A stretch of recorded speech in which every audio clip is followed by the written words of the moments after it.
Good evening and salutations, my GH fans. So let's start off with Alexis and Sam, right? Let's just break this conversation down to its simplest form. She came over there to basically tell her mom that she didn't feel like getting into it with her sister, so she decided to sit there and just keep moving. But she wanted to make sure that, her and her mom's relationship was okay. Um, and that's the reason why she avoided it wasn't because of her. So she just wants to sit there and check in and make sure that they're still good regardless of what's going on with Molly and everything. And I'm looking at that and I'm just like, so is there a particular reason why you couldn't just text that or just give your mom a call? You had to actually go all the way down there to sit there and tell her that? Seems like a conversation you could have just did on the phone. But the underlining of what I take from this whole convo, right, is that she got too much going on. She got too much going on. I can tell that she's still kind of hurt. That she was asking questions about the surrogate and is she nice and this, that, and the third. And it's like, well, obviously she's nice. Otherwise, she wouldn't have sat there and picked her. But it seems more that she's like, still feeling left out and stuff. And I'm like, bro, you got too much on your plate already. You got this whole foundation, which, honestly, to tell you the truth, I don't think that she's going to. I don't know if she could sit there and handle a project of that magnitude. I mean, granted, she got some great people. She got Diane, she got Michael, and she got the support of her family and stuff like that. But it's a lot for anyone to sit there and deal with. That alone is difficult. And plus, she's still going to be working at Charlie's and stuff, and you still want to sit there and be a surrogate to your sister's child? Like, that's too much for anyone. So I'm just like, I feel like she should be thankful that she did dodge the bullet because, yeah, she wanted to do something nice. She went about it kind of aggressively, but at the end of the day, she was just trying to do something nice. And I felt like her sister was acting way out of pocket, accusing her of doing things that she probably wouldn't have done, like, oh, lord over her head for the rest of her life. Like, I mean, I know Christina could be petty, but not the pettiness that Molly's sitting there making up in her head. Gregory's sitting there talking to Alexis, and he's talking about Chase, and I just he's not really ready to tell Chase yet. He wants him to sit there and have a couple more days and not have him worry about his illness. But I'm like, did you not learn anything from when you was at Finn's place with Violet? Like, at this point, it's not a matter of him. It's a matter of when he's going to know. And yeah, so I find that to be pretty stupid at this point that you don't want to tell Chase. Given what happened with the Violet situation, I think this is the perfect time to sit there and tell her. So you got that going on. I still feel like he's just wasted potential, unfortunate. But yet Liz and Finn just, I'm not gonna lie. When they first started those two off, I was literally sitting there about to look at my phone and be like, did they? It's like a rerun episode. I could have swore it almost felt like a rerun episode. It really did.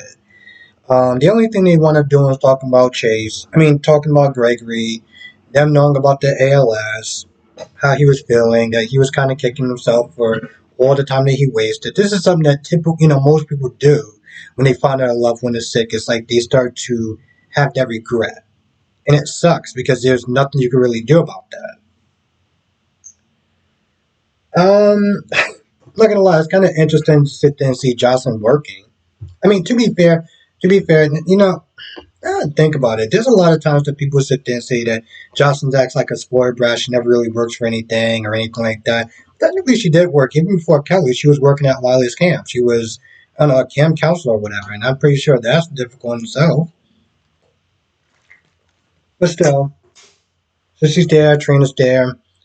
Trina, Trina has a big heart, right? She wants to sit there and try to help her mom out and try to help out the Curtis situation. She feels bad that, she feels that she's responsible for the state of Portia and Curtis relationship.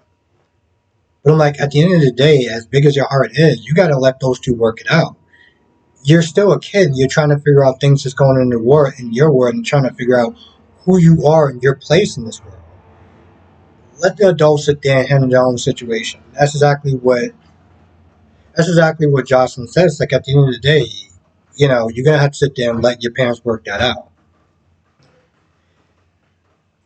Stella, Stella, Stella, Stella, Stella. I had very mixed feelings about this scene with Stella and Curtis. Right? I get the idea that Curtis wants to sit there and bury his feelings because he feels like it's easier to think it through than to just be breaking down and crying all the time and stuff because he feels like it's kind of a waste of time. But Stella's like, if you don't do it, you're going to wind up, taking on people that you love. And yeah, that's exactly what Curtis wound up doing to Portia, which wasn't fair. So I get that. But it's something that's kind of annoying because maybe, I kind of face that sometimes too, is that I just bury my emotions. I just keep moving forward because I feel like once I let that stuff out, I'm going to stay stuck in that motion. And it's kind of annoying to sit there and have people sit there and tell me, just feel it, just cry, just yell. I'm like, how about you just let me just chill? I think I'm kind of doing just fine right now. I could probably be wrong, and most likely I'm wrong, but I can understand where Curtis is coming from. So I get that part, right? And I really don't have anything against religion. But when sometimes, you're going through stuff and somebody sits there and say, well, God only gives you the stuff you can handle, it's just like, oh, Jesus Christ. It's like it doesn't help. It doesn't help. It actually just annoys me even more. Um, because Curtis went to go back home and Stella was like, you're not really ready for that. But they talked it out and she felt like it was, at the end of the talk, I guess she felt like it was he had a breakthrough. He did want to call him Portia and be like, hey, listen, we're gonna have to, it's gonna be rough, but we're gonna make it work.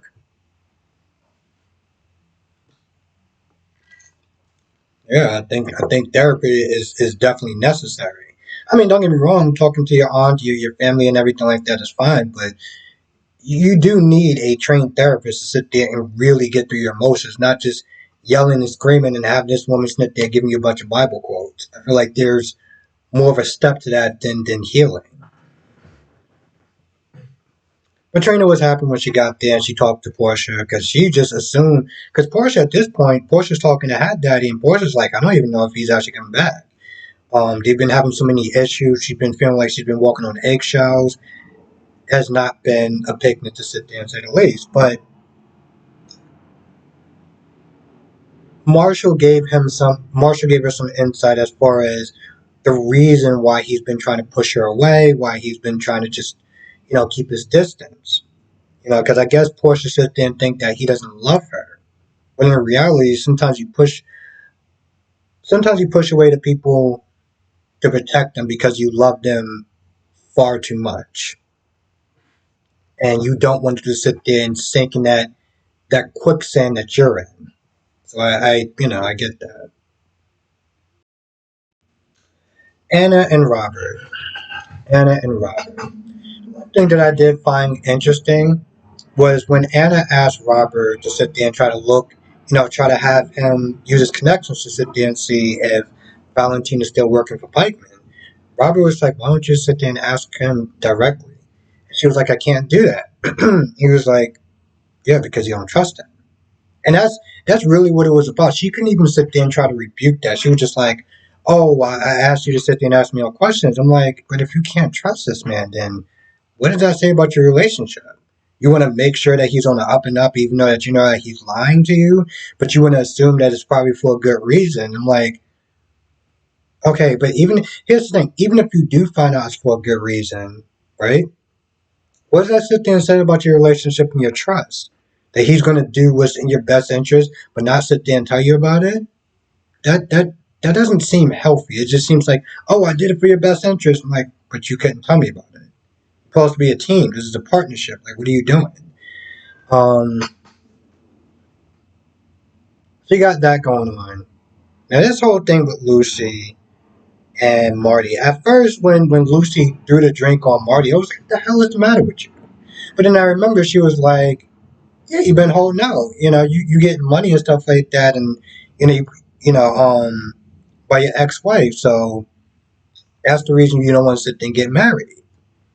Which is true. He has actually been sitting there lying, and he knows if he does get married to someone, all that money that he's getting is just going to go just like that. So in a lot of ways, he's sitting there doing some dirt. But Lucy is not that much better because Lucy was upset with him and basically was like, "Oh, you didn't want to sit there and marry me and stuff like that." And Marty was like, "Okay, well, you said that you didn't want to get married either." And she was like, "Oh, you shouldn't have believed me." I'm like, well, the thing is, you're too old to be sitting there playing these games. You're too old to be sitting there playing these games as far as like what you want. You got to sit there and say what you want. People are into guessing games. Okay, they don't do that at that age because it's at some point you should be kind of past that. Is what it comes down to. And of course, at some point, Martin does talk to Valentine, and Valentine's just like, get it done. Whatever secret project that he's working on, probably just sit there and protect Anna. He's like, just get it done. But then Valentine walks back up to Anna, and right then and there, Anna's like, all right, whatever it is, you're still sitting there lying to me. So they're just sitting there just keeping secrets like there's no tomorrow. Now, the thing that I found really interesting about Carly and Diane when it came towards, Carly being like, I need you to fight for Drew. I need you to find a way to get him out of jail. And she talking about all different ways why it may or may not work, how long the appeal process, can go on for, hope just driving you crazy, this, that, and the third. But the thing that's really sad is that it seems like Carly is trying to fight for Drew's release more than Drew is. Hell, at this point, she's not there saying, "Yo, Robert. Why don't you sit there and use Robert or whatever?" Now, Robert and Diane have this weird metaphor conversation about Robert's not there trying out a new car and just kind of getting rid of the old one and be like, "All right, I'm not going to be attached to my old car as far as his relationship with Holly." But I'm just like, again, this is one of those things where it's like, y'all too old for this. Y'all way too old for this. Even young people after a while were just like, all right, this is just stupid. Y'all are practically in grandma and grand father mode. Like y'all doing metaphors and stuff like that. It's like Diane should just sit there and just put a cards on the table like, yo, listen, do you want to sit there and make this work or not? Now, of course, I'm pretty sure she's probably gonna try to use Robert as far as um, getting information to try to help out Drew. Of course, one thing's going to lead to the next. They're going to probably go on some romance or whatever. But it's like the convoluted way of them getting there just seems pretty stupid for somebody around their ages. You know? I feel like that's about it. I can't really think of anything else that wound up happening. Now, of course, I feel like I'm forgetting like maybe one or two things and I just can't think of what it is. So, what I always sit there and say. Come to the live stream tonight, 8 p.m. Eastern, 5 p.m. Pacific. We'll sit there and talk about all the shows, YNR, Days, BNB, and GH. Um, if you're not a member, hit the join button in the description box below. Become a member. It's a lot of fun. There's exclusive videos that I do for members only. Certain vlogs and stuff like that that I would just sit there and do for my members. And of course, the members live streams. But if you went to the regular live streams, you know how they are. But the members one's a little bit different because we get into some deeper conversations sometimes. And it's a little more chill. Um, a little less drama. Not to sit there and I'm trying to stop out the drama as much as possible, but some more chill atmosphere I will sit there and say. So you definitely want to sit there and come through those as well. It's just a different energy. With that being said, I'm going to go. Thank you for watching. Stay safe, and I'll see you in the next video.